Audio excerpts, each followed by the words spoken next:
something to him in Caroline Casagrande. He's atheist.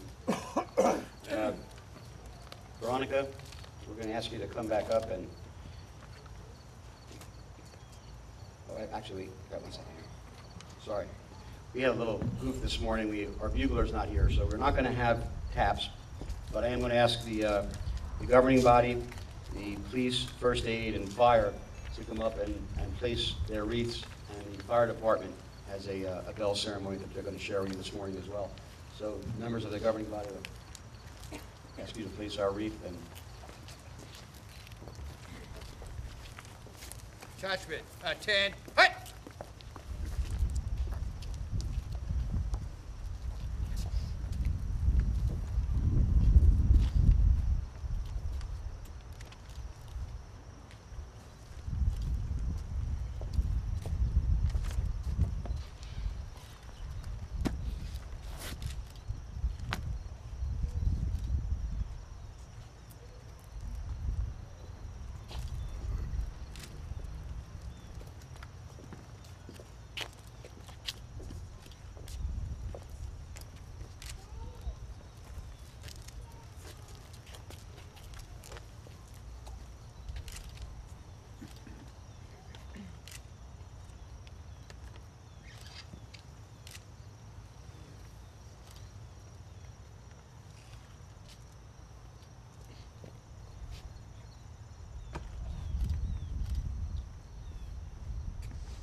Carry! Close!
Present arms.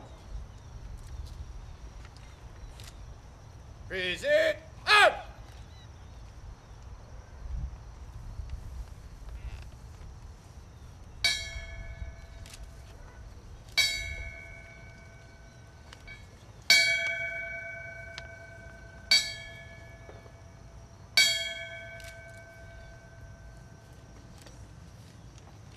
Order arms. Order arms!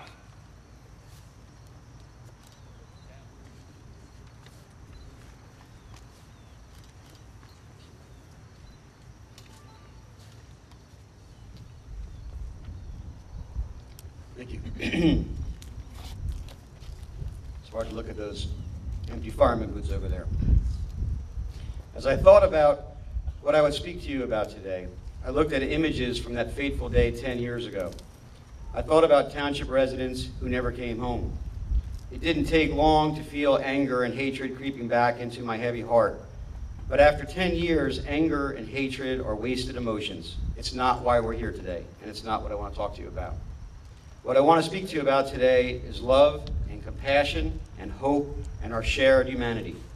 Because as much as our enemies evoked our anger and our hatred, what they really did was brought out our love for each other. As soon as the attacks were over, we were overwhelmed with sadness and loss, feelings of despair and worry, but also the overwhelming desire to help each other in any way we could. Here at Town Hall, we began receiving calls and emails, residents asking how they could help. And so, we asked our residents to bring bottled water and supplies to Town Hall, where employees volunteered to drive our trucks to Ground Zero and assist in rescue efforts. Only a couple of days later, I stopped into Town Hall to see how our supply collection was going.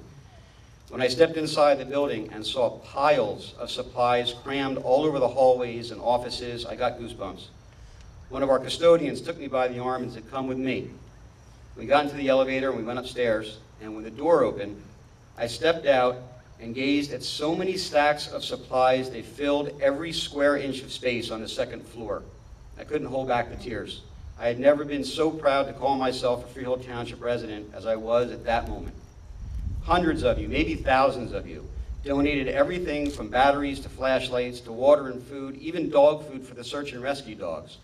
Every square inch of this building was stacked with supplies. But I looked around the building, I didn't really see stacks of supplies. I saw piles of love and compassion and hope and a spirit of American patriotism that screamed, "We will never be defeated." We all know that hundreds of firefighters, police officers, first aiders, and rescue workers were running up those stairs when those towers came down. Is there a bigger expression of love and compassion and humanity than that? The selfless bravery shown by those emergency personnel will never be forgotten.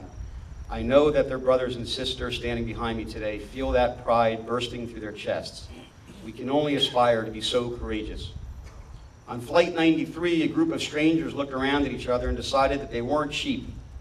In an act of heroism that determined that they'd die fighting before they would allow their plane to be used as a weapon against their countrymen. Is there a bigger expression of love than sacrificing yourself for others? In Washington, D.C., a plane struck at the heart of our nation's defenses at the Pentagon.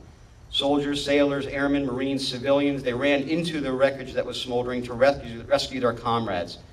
28 soldiers' medals were awarded from a single day's actions, the most in our nation's history, because Americans don't run out on their friends. Right now, Americans worry about the economy. We wonder if China has overtaken us as the world superpower because they hold our debt and everything seems to be made there these days. But how many people a year risk everything to sneak into China? I don't know the answer to that, but I'll take a guess and say not many. And yet, almost 1 million people enter the United States illegally every year, risking everything for the mere opportunity to live here. Our enemies hide in countries all over the world, but they're surrounded by people in those very countries who would give anything to live here. And they can hate us all they want and wage war against civilians all over the globe. It won't stop America from being the beacon of hope and liberty for the entire planet. As 9/11 showed the world, and even ourselves, when push comes to shove, we stand united. The days and weeks that followed 9/11 were filled with heartbreaking stories. But I also saw more American flags than I ever had in my entire life. Neighbors took care of each other. Strangers were extra polite. Maybe we were trying to be better people.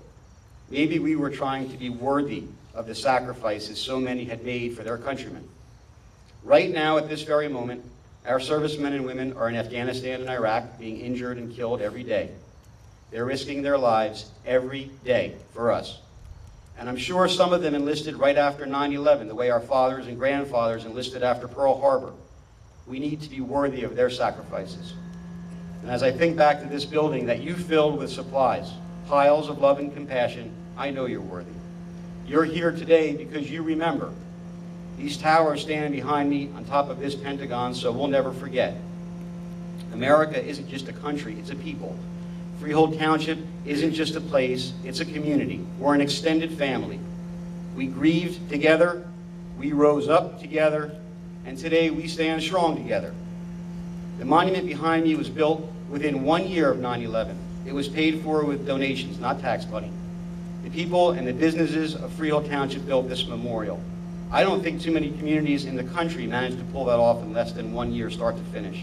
I've said it so many times before, Freehold Township is a special place.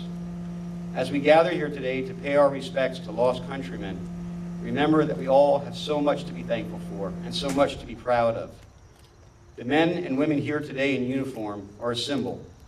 They stand here today holding the places left by their brothers and sisters. They fill the gap in the line for the fallen. When we applaud them, we applaud all of those brave souls we lost 10 years ago today. I ask you, stand a moment, let them hear you say thank you.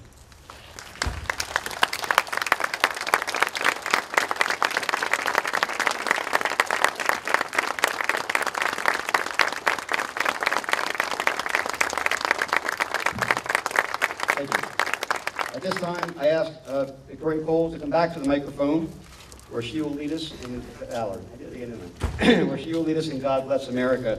The lyrics are on the back of your programs, and I hope you sing so loud that our troops can hear you in Afghanistan. Color guard. Carry colors.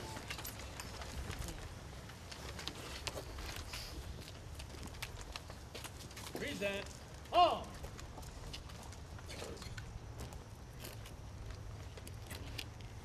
God bless America, land that I love. Stand beside her and guide her through the night with the light from above. From the mountains to the prairies, to the oceans, wide with fire.